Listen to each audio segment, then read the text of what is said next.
Well, hello again. I'm Hal, And I'm Melanie. and we want to welcome you back. We're continuing our discussion talking about raising a family culture without, or at least minimizing, the sibling rivalry. Yes, you're listening to Making Biblical Family Life Practical. hmm And this is a super practical issue that we all deal with if we have more than one child. Yes. And you said you wanted to talk about, How do you build a relationship, build friendship among your kids? well, can I say one thing sort of preparatory to that? Okay. And that's this: our kids learn from our example. Well, that's And true. I have seen families that have lots of stress and lots of friction between the kids and wonder where the kids get that. And then you meet the parents and you say, oh, because the parents are very sarcastic, sardonic, Yeah. ironic type of people. Ouch. And that's what the kids learn.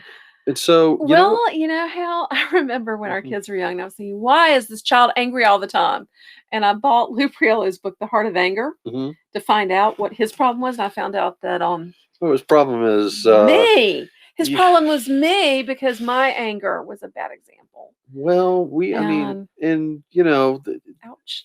we do need to recognize that we need to be walking in a way that we want our kids to imitate. Yeah, that if we want them to be kind to one another, we need to be being kind to each other and being kind to Yes. them Um, and to be an example of those who believe, as Timothy was yes. encouraged, And what does that Proverbs say? Say that the law of kindness is on her tongue. Oh, yeah, Proverbs 31. Oh, and what does it say about rejecting angry men or men who are contentious? And it's like, ooh, yeah, all of those kind of things. We need to, fathers, don't provoke your children to anger. I mean, we do Yeah, that, don't we? so Sometimes, many warnings, sometimes we are. Be kind to one another, tenderhearted, forgiving one another, even as God in Christ forgave you.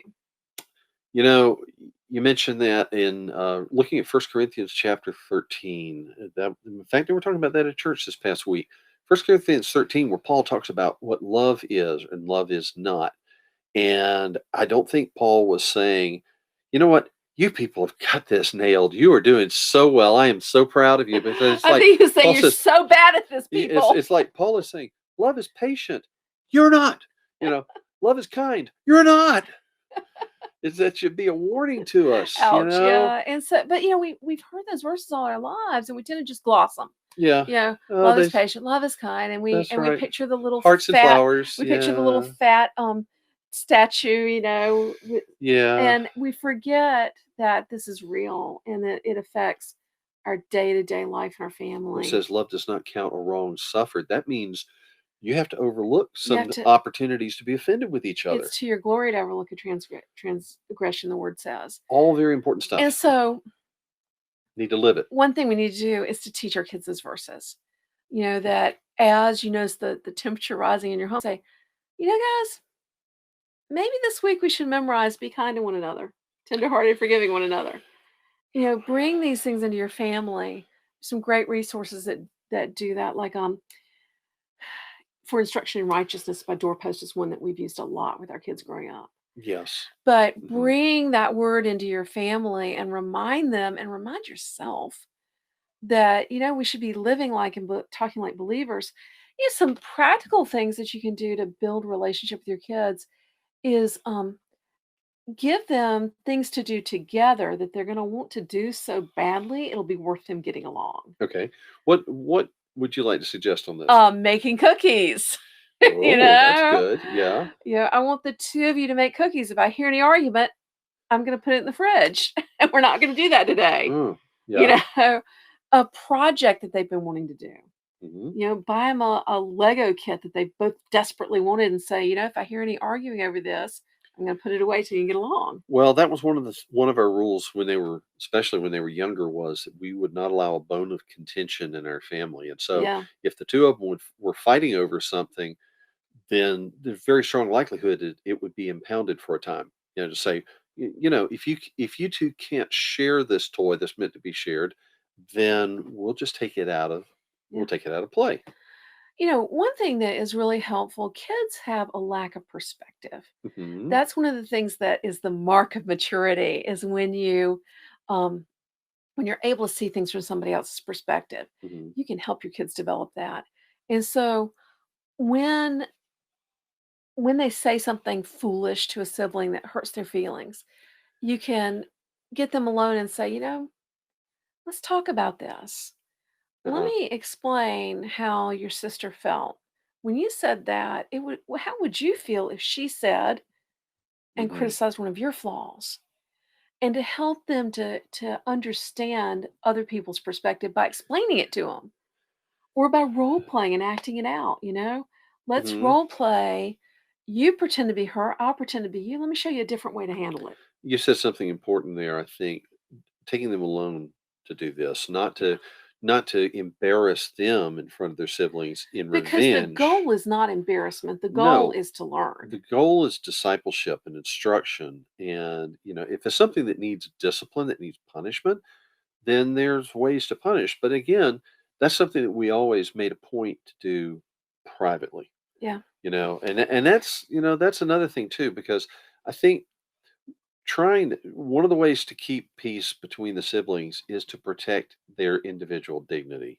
To say, if I have to criticize a child, if I have to correct a child or punish a child in some way, I'll take that child separately and speak to them or do whatever, um, privately, so that they're not held up to derision by their siblings. Yeah, You know, or so absolutely. they don't feel, They don't you know, feel they don't humiliated. feel humiliated, even if their siblings don't, never said a thing to them. They don't feel that. Something else is to encourage them to do things for their siblings. Like Hmm. if somebody has been ugly to one of their siblings or unkind to one of their siblings, to have them do something for that sibling. Can you think of something nice you could do for them? Yeah. Could you take one of their chores? Is there something they've been begging you to do, which is very common if it's little siblings? Hmm. Is there something they've been begging you to do that you could do Hmm. to encourage them to look for ways to bless their siblings? Yeah. To seek out ways to bless their siblings. And we've seen that pay off in our adult kids because, yeah, I remember one time one of our adult kids calling me and saying, "Mom, can you transfer $200 to my brother's account?" I said, "Sure, but why?" And I said, "Did you buy something wrong?" And he said, "No, but he was telling me that his client hadn't paid him yet. His rent's bound to be due soon, and could you just transfer some money from my account to his account? It's just a gift because he doesn't need to be worrying about that. He's got exams coming up." And we've seen that Wow, we've seen that from again and again again. and again from different siblings toward different siblings, as they've each gone up and down, sometimes economically, and at different times. So And what was interesting is that mhm, particular situation yeah. was two of our kids that, oh my goodness, they had the hardest time getting along when they were young because it seemed like whatever one of them said, the other one was sure to misinterpret and take it in the worst possible way. Well, and And I can't that's tell you how many times I would get them and I'd say, "What did you say?" yeah, You know, well, this is, but he meant that. No, no, he didn't. Maybe yeah, he meant this instead. And yeah, trying to explain them to each other. It's like, how you're walking a dog yeah. and he passes one dog is and he passes the next dog and goes, "Roar," and for no apparent reason. Well, and that's something I find. A lot of parenting, particularly as the kids get older, it becomes very Solomonic. Yes. You have to do a lot of coaching. You have to do a lot of, let's look at it a little differently, kind of, conversations. And I think that at one end, we need to teach our kids, don't be offensive, don't offend people, but Don't be mean. don't be mean. But on the other hand, we also have to teach our kids, don't be quick to take offense, because Yes. some of them, That has provoked more arguments and trouble in our house than being mean has been. because sometimes, yeah, our kids are not mean spirited kids, but sometimes they get careless or distracted, or they're just irritable today. And another one is like ready, just on the Just ready starting to take line, just offense. ready to be offended. And then there's a fight, and it's said, that's so unnecessary. And I think too, having a culture of peace within the house and peace between the siblings, another thing contributes is, do they feel like there is a level of justice and fairness in the home? Yeah. You know, That we know no one gets a free ride. that No one is no one is yeah. singled out for trouble. No one is singled out as the favorite. And you have to be very careful, because sometimes that baby or the one girl in a family of boys or the one little boy in the family of girls or whatever, they might get singled out quite unfairly. And, when our kids have a conflict, I find I have to sit down and ask, okay, what did your brother do? Well, my brother hit me. Did you hit him? Well, yeah, but he hit me first. Oh, really? Did you hit him first? Well, yeah, but he called me a name. Oh, did you call him a name? And just drilled back and forth until you get to Wow. the point and say, now where could you have avoided this argument? Like Yeah. when you Could stumbled you over have him, but chosen to overlook a yeah, transgression? when you stepped on his toe, could you have just said ouch instead of calling him a name? Could you have believed that he didn't mean it? Yeah. One of the things, Hal, that one of the ways I've dealt with it was important to me that none of our kids felt like one of them was the favorite Yeah. because, well, my daddy was the middle child and he felt like he was the one left out. Yeah. He was neither the oldest nor the youngest. Who cared? And so it was really important to me that everybody feels special. So do you know what I've always done? What have you done? I'd say, who's my favorite 5-year-old? Yes. Who's my favorite 5-year-old in the whole world? Well, there's only one in the family, so that makes it easy, right? Yes. And who's my favorite 9-year-old? And And who's you're my my favorite favorite. 17-year-old? Yeah, Because I have a favorite child, all of them. They're all my favorite. it's all wonderful. Yes. Yes. Well, okay, so that's a lot of practical stuff, and it looks like we were out of time, so I Okie think doke. we need to wrap So it up. listen, find Mhm. our blog and store at raisingrealmen.com. Right?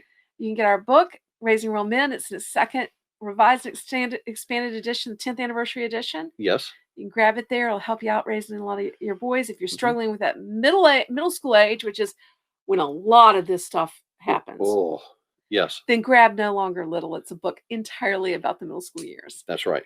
You can also find that at Raising Real Men or at nolongerlittle.com. We have a Yes. page for the book separately by itself. You can also leave us a message on our listener response line, 919-295-0321. Okay, 919-295-0321. And we would love to hear from you. Just leave us a message there. Yeah, and maybe leave we us can messages. use you. And follow us, subscribe, Uh-huh. contact us on social media. We're everywhere at Raising Real Men. Great. Okay. So until next time, we appreciate your time with us. I'm Hal. And I'm Melanie. God bless you for listening. Take care, y'all. Bye-bye now. Bye-bye.